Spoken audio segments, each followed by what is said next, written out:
Bonsoir à tous. Que se passe-t-il encore en République centrafricaine? La question mérite évidemment d'être posée. Cette semaine, on a parlé d'exécution sommaire de civils, d'usage de la force par la MINUSCA qui a dû arrêter une colonne de véhicules qui faisaient route vers Bambari, de véhicules d'ex-Séléka. On a évoqué aussi la nomination d'un procureur de la Cour pénale spéciale en Centrafrique. Du coup, la Centrafrique qui depuis quelque temps était sortie des radars est revenue dans l'actualité. Question: comment briser les cycles d'impunité et de violence dans ce pays? C'est à cette question que nous tenterons de répondre ce soir. Bienvenue, vous êtes évidemment dans le Club de la Presse et je vous présente les deux invités qui ont bien voulu participer à cette émission. Paul Cyriaque Semaporo, bonsoir. Bonsoir monsieur. Merci d'avoir accepté notre invitation. Vous êtes le président du collectif des voix des sans-voix de Centrafrique. Tout à fait, c'est toujours un plaisir d'être avec vous. En face de vous, il y a Bissafi Balengele. Bonsoir. Bonsoir. Vous êtes membre de la diaspora centrafricaine, leader d'opinion. Vous dénoncez vous-même régulièrement, évidemment, les violences dans votre pays. Vous participez aussi à des manifestations pour attirer l'attention de l'opinion sur ce qui se passe dans votre pays. C'est pour cela que nous vous avons invité. Merci d'avoir accepté notre invitation. Merci beaucoup à vous. Messieurs, avant de nous installer dans cette émission, j'avais juste envie de vous demander si, de nouveau, vous aviez peur pour votre pays, Cyriaque. Je vous remercie, mais je vais vous dire directement que j'ai toujours peur. J'ai toujours eu peur. J'étais heureux à un moment donné lorsque les élections s'est terminées.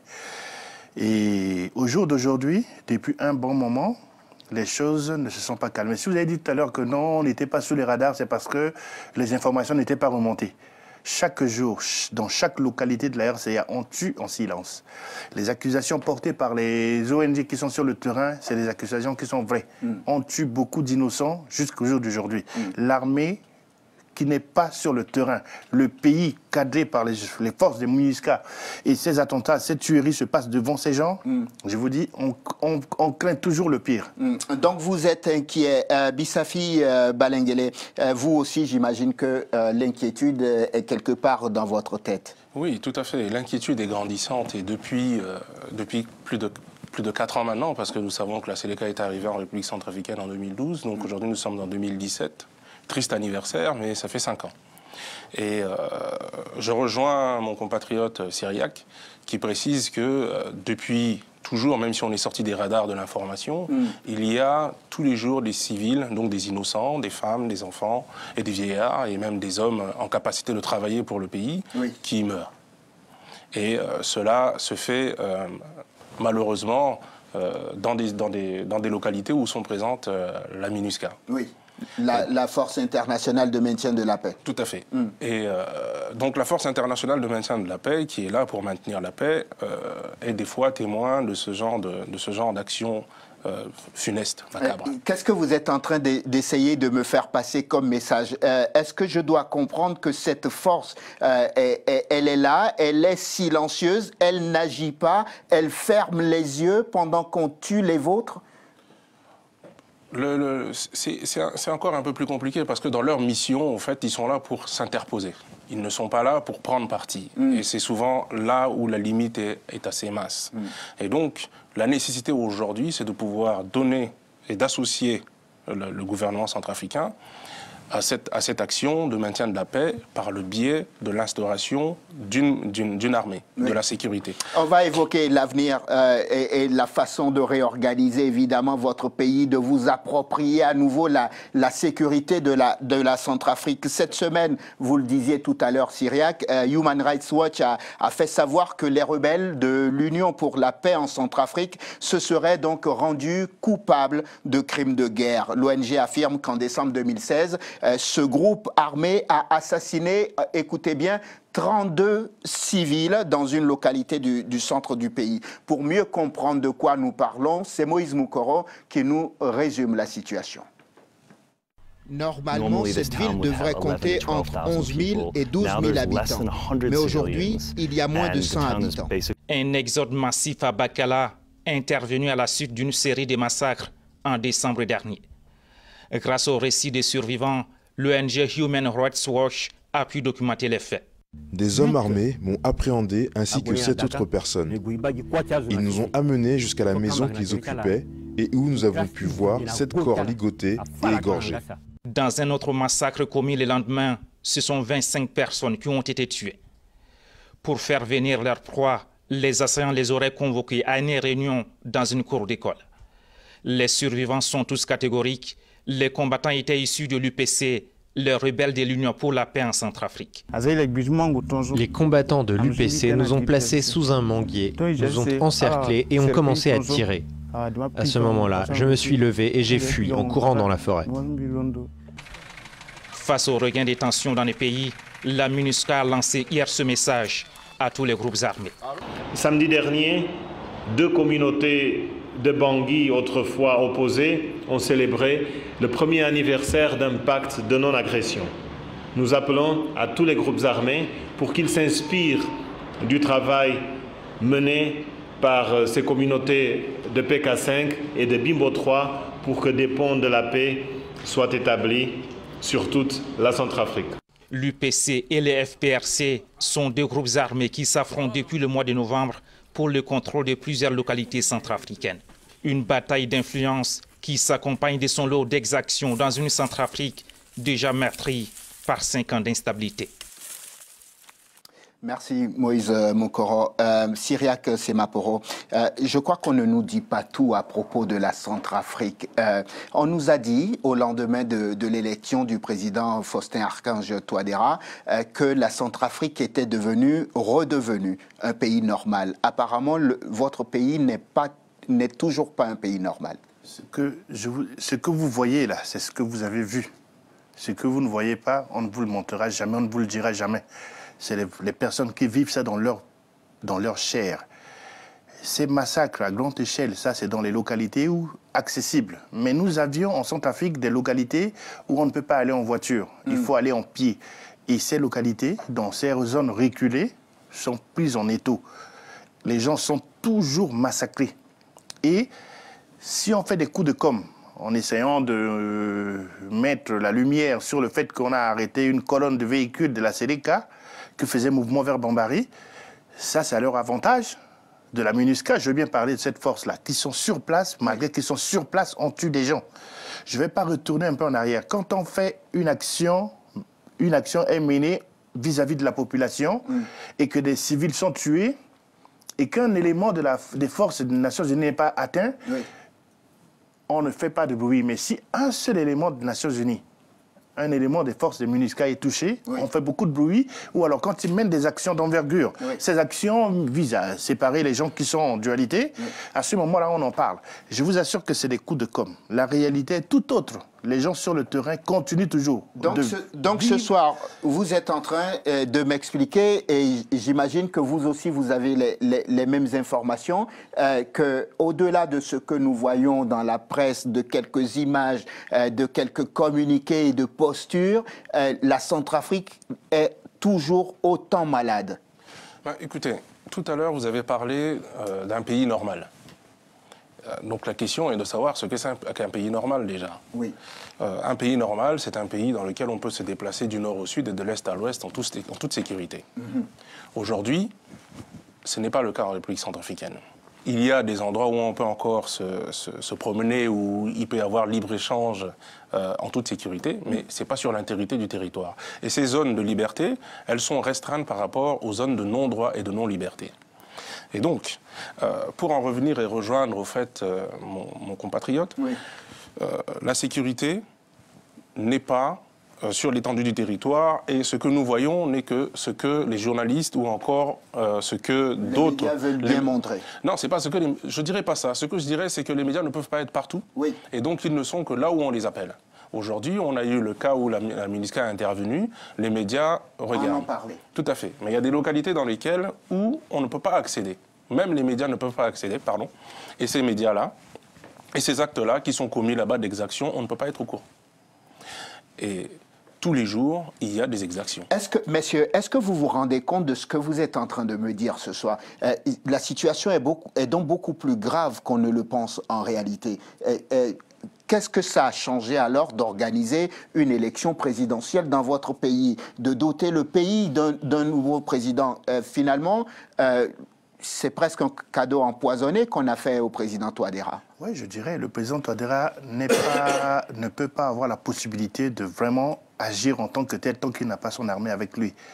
Je vous informe que les Nations Unies ont prolongé encore l'embargo sur nos armes, sur les armes en Centrafrique d'1 an encore. Ce qui veut dire qu'on est obligé d'être toujours sous la houlette des éléments des forces de la MINUSCA qui sont sur place. Oui. Mais ces forces de la MINUSCA qui sont déployées dans des points précis. Mais le pays, derrière, dans l'arrière-pays, les gens peuvent circuler comme ils se veulent. Oui. Les gens achètent des armes au Soudan. Les gens, ils achètent des armes au Tchad.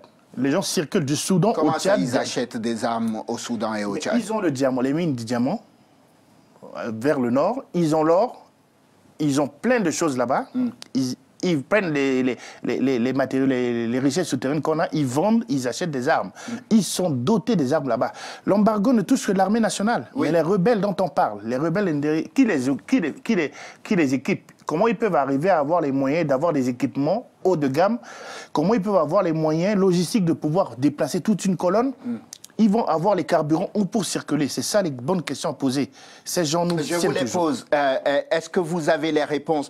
Ces rebelles, vous dites que ces rebelles s'autofinancent avec l'exploitation illégale donc des richesses qui se trouvent dans les zones qu'ils occupent. C'est peut-être l'une des raisons pour lesquelles ils ne veulent pas que la guerre s'arrête, non? Ou les confrontations s'arrêtent? Bah écoutez, dans toutes les guerres, on sait qu'il y a l'économie de la guerre. Oui.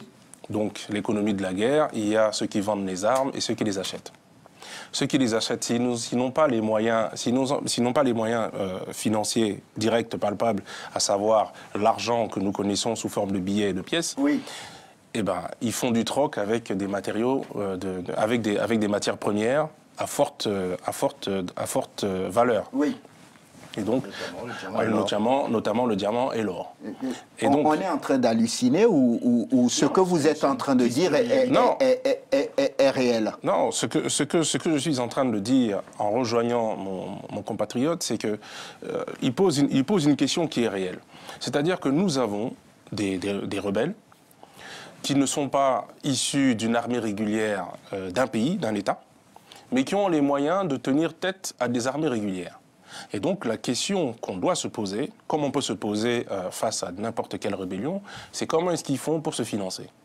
Comment est-ce qu'ils font pour avoir de l'essence? Comment est-ce qu'ils font pour avoir les camions ou les voitures avec lesquelles ils se déplacent, sachant qu'ils sont dans l'arrière-pays et que, compte tenu du développement économique de la République centrafricaine, il n'y a que à Bangui que vous pouvez avoir autant de matériaux possibles. Et donc, si vous êtes dans l'arrière-pays et que vous arrivez à avoir accès à du matériel militaire de très bonne qualité, à des véhicules de très bonne qualité pouvant vous permettre de faire les routes de brousse pour vous déplacer librement, c'est qu'il y a quelque part un endroit où vous vous approvisionnez. Un soutien logistique quelque part. Il y a un soutien logistique quelque part. Et ce soutien logistique-là, il faudrait se poser la question afin de fermer le robinet pour pouvoir arriver à briser la chaîne des violences dans l'arrière-pays. Je vous ai tous les deux écoutés depuis une dizaine de minutes maintenant que l'émission a commencé et j'ai entendu les critiques qui sont entre deux phrases à l'endroit de la MINUSCA, par exemple, qui ne s'interpose pas suffisamment, qui est dans des zones où on commet des exactions mais qui ne réagit pas ou qui ne réagirait pas.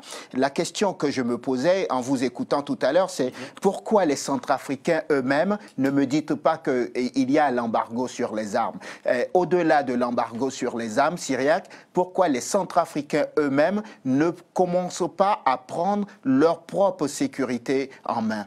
Je vais vous dire, c'est d'où la création du mouvement anti-Balaka. Le mouvement anti-Balaka a vu le jour parce que les gens étaient soumis à une attaque de ces éléments de la Séléka. Quand ils venaient prendre le pouvoir, le peuple était heureux de voir que non, il y a quand même un changement parce qu'on avait Bozizé et sa clique. Oui. Bozizé gérait le pays comme il l'entendait, comme il le voulait. Il y avait beaucoup d'injustices.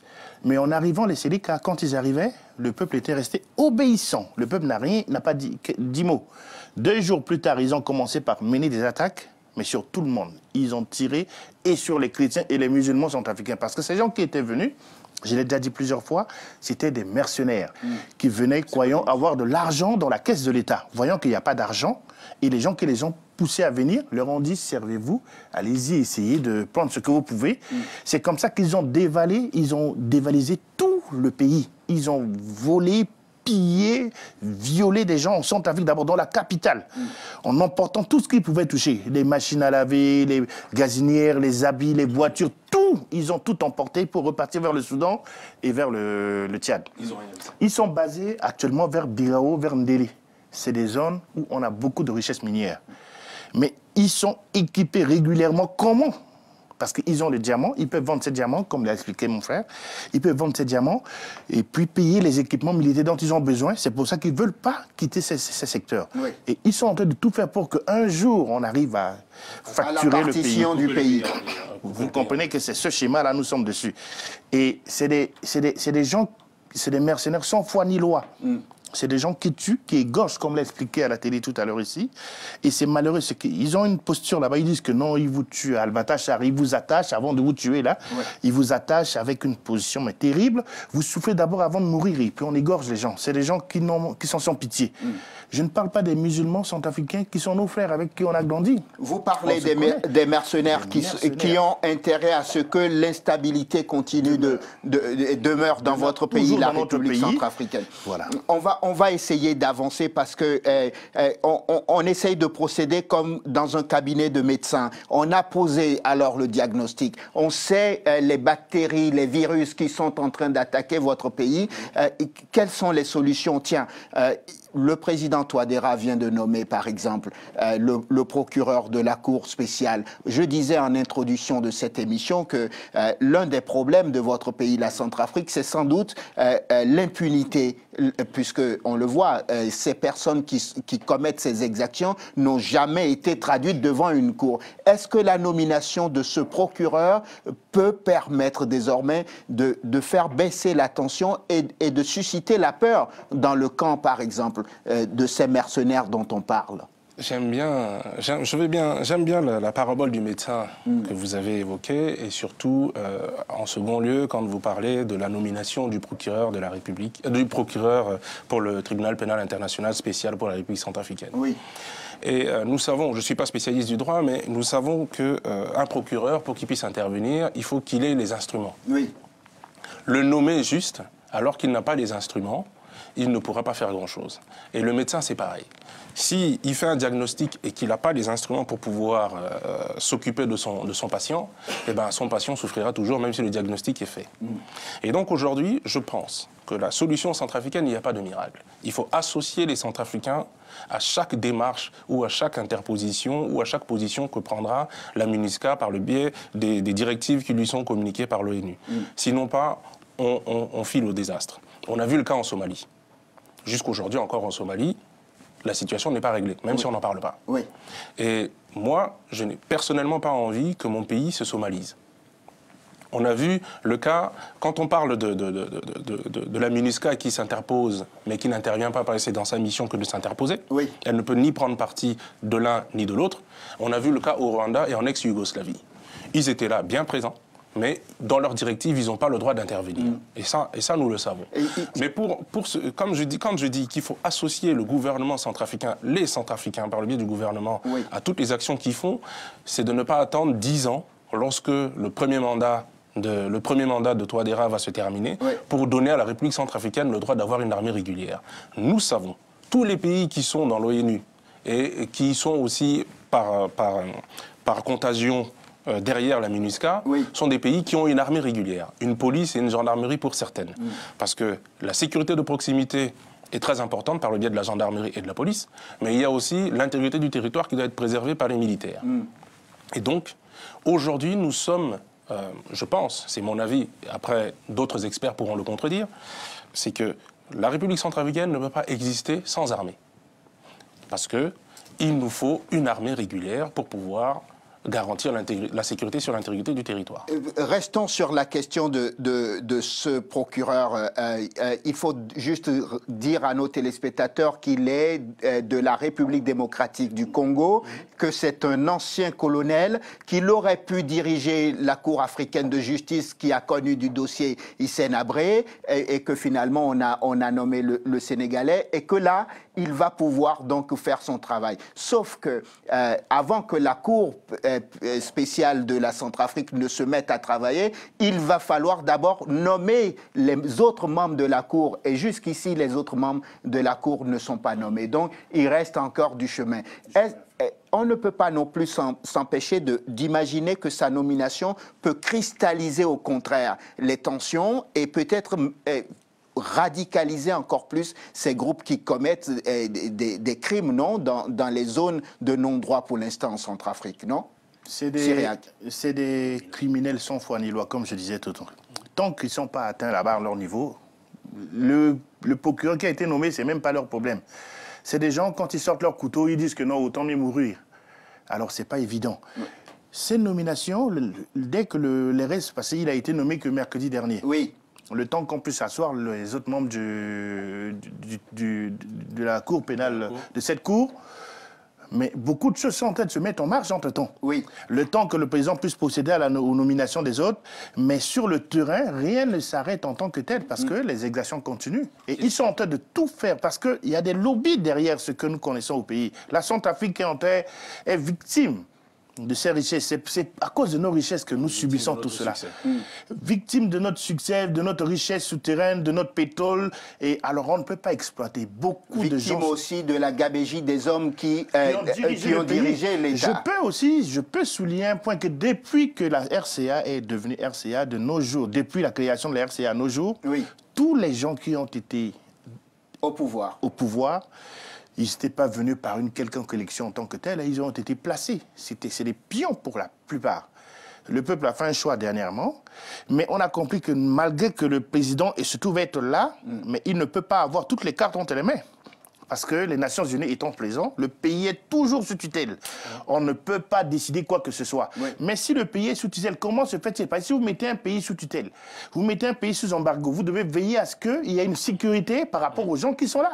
Vous mettez le pays sous tutelle, vous ne protégez même pas les habitants du pays. Malgré que vous êtes sur place, on tue toujours des gens, on massacre les civils, des populations qui ne sont pas armées. Peut-être qu'il n'y a pas beaucoup de monde dans l'effectif de la MINUSCA. Je vais vous dire que l'armée nationale régulière centrafricaine était constituée à la limite juste de 5000 hommes, mais ils quadrillaient tout le pays. Nous avions en présence, nous avions en Centrafrique en ce moment... Elle est passée où, cette armée? Cette armée dilapidée, mais on a quand même au moins une bonne partie qui se trouve être encore toujours là. Certains sont partis parce qu'il y avait des tueries, ils sont des réfugiés dans les autres pays à côté. D'autres sont toujours là, mais ils ne peuvent pas travailler en tant que tels. Mais ils sont payés. Ils n'ont pas les moyens, mais ils sont pris en charge sur le budget de l'État centrafricain. Alors, comme on les paye chaque fois, on peut toutefois les reverser dans la gendarmerie, dans la police, de manière à ce qu'ils puissent travailler en tant que tels. Pour pouvoir rebondir un peu dessus par rapport à la nomination du procureur. Oui, très rapidement. Pour rebondir sur la nomination du cabinet, du procureur et tout le reste pour le tribunal pénal international spécial centrafricain. La question se posera de savoir comment est-ce que ces personnes qui seront censées être jugées vont être ramenées devant le procureur. Oui. On va le faire comment? Comme on l'a fait au Rwanda. Comme on a fait au Rwanda, mais le Rwanda s'est organisé tout seul après. Ce qui se passe, c'est qu'aujourd'hui, en République centrafricaine, vu que la MINUSCA et les forces de la MINUSCA n'ont pas le droit, entre guillemets, parce que ce n'est pas leur mission de faire la police, qu'est-ce qui va faire la police? Qu'est-ce qui va ramener ces groupes armés ou ces personnes responsables des exactions devant le procureur? C'est pour cela que j'insiste beaucoup sur la possibilité de passer à la vitesse supérieure dans le cadre de la réorganisation de l'armée centrafricaine. La question au départ, c'était évidemment de se demander comment on pouvait faire pour briser les cycles d'impunité et de violence. On va rassembler nos idées parce qu'on va vers la fin de cette émission pour que au moins ceux qui nous suivent puissent se dire « Ok, nous comprenons ce qui se passe un peu plus en Centrafrique ». Vous dites qu'aujourd'hui, l'une des solutions pour briser le cycle d'impunité, ce serait de remettre à flot, pardonnez-moi l'expression, mais de remettre en marche l'armée centrafricaine, de la rééquiper à nouveau, de lui redonner ses missions régaliennes pour qu'elle puisse venir en appui de la MINUSCA. Tout à fait. Mais non seulement les associer avec les éléments de la MINUSCA pour qu'ils puissent travailler ensemble. Les éléments de la MINUSCA ne peuvent pas identifier tel ou tel personne en tant que tel. Un centrafricain, quand tu vois quelqu'un qui n'est pas de son pays, nous avions, vous savez, la richesse de la République centrafricaine, c'est que nous n'avions qu'une seule langue nationale. Nous avions nos dialectes. Mais tout centrafricain doit parler le sango. Le Al-Indarasa, de l'UPC dont vous avez parlé tout à l'heure, qui a massacré plus de 30 personnes. Ce n'est pas que 30 personnes. On a massacré à Bakala 30 personnes. On a massacré, brûlé des maisons à Bandoro. On a brûlé des maisons à Dekwa. On a brûlé des maisons vers Mbouka. Et ils ont tué. C'est pas les nombres. Les chiffres 30 qu'on vous donne, c'est juste des chiffres. Mais chaque jour, on tue. Et on essaie juste de parler rapidement et ça passe sous silence. Mais le Al-Indarasa, il n'est pas centrafricain. Pour la plupart de ces rebelles, c'est les mercenaires qui ne sont même pas centrafricains, qui ne parlent pas sango. Nous avions notre langue nationale qui est parlée sur les 4 coins de la République centrafricaine. Tout le monde parle sango. Moi et lui, on parle sango.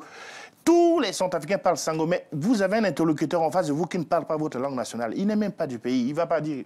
Ils étaient venus, ils ont brûlé les fiches au niveau de la mairie, de toutes les mairies de la République centrafricaine. Pourquoi? Pour pouvoir que le pays soit envahi.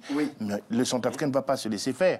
Quoi qu'il arrive, on voudrait que les choses puissent changer et puis vraiment changer dans le bon sens. En un mot, avant qu'on ne conclue, on va terminer cette émission par cette question. Je l'avais préparée exprès pour vous, pour qu'on puisse être d'accord et sortir de cette émission en ayant retenu quand même quelque chose au sujet de la République centrafricaine. C'est que, est-ce que nous sommes tous d'accord? On va commencer par vous, Bissafi. Est-ce qu'on est d'accord pour dire que la Centrafrique est partie pour rester sous perfusion pendant très très longtemps? Perfusion de la communauté internationale. Je ne serais pas d'accord là-dessus. Pour la simple raison que voir les choses de la sorte, ce serait dire que la Centrafrique n'a pas de ressources. Parce qu'à chaque fois, quand on parle de la République centrafricaine, on parle toujours des ressources minières qu'il y a sous le terrain. Mais les premières ressources d'un pays, il faut le savoir, ce sont ses ressources humaines. Aujourd'hui, la Centrafrique a assez de ressources humaines pour faire face aux difficultés qu'elle rencontre. Et ça, c'est indéniable. Il faudra que la communauté internationale puisse se rendre compte de l'existence de cette ressource. Parce que des jeunes comme Syriac ou comme moi, Bissafi, aujourd'hui, il y en a pléthore. Et la République centrafricaine est un pays qui a 75%, voire 80% jeunes, où les gens, ces 75% ont moins de 40 ans. Et donc, dans 5 ans, ils auront 40 ans. Et ce seront des gens qui seront au sommet de leur carrière. Il faudra les associer à cette solution. Il faudra les associer à cette solution que nous avons choisie pour briser le cycle de l'impunité, le cycle de la violence et remettre en place, en marche, les indicateurs du développement. Tant qu'on ne fera pas ça, on n'arrivera pas, bien entendu, à une solution.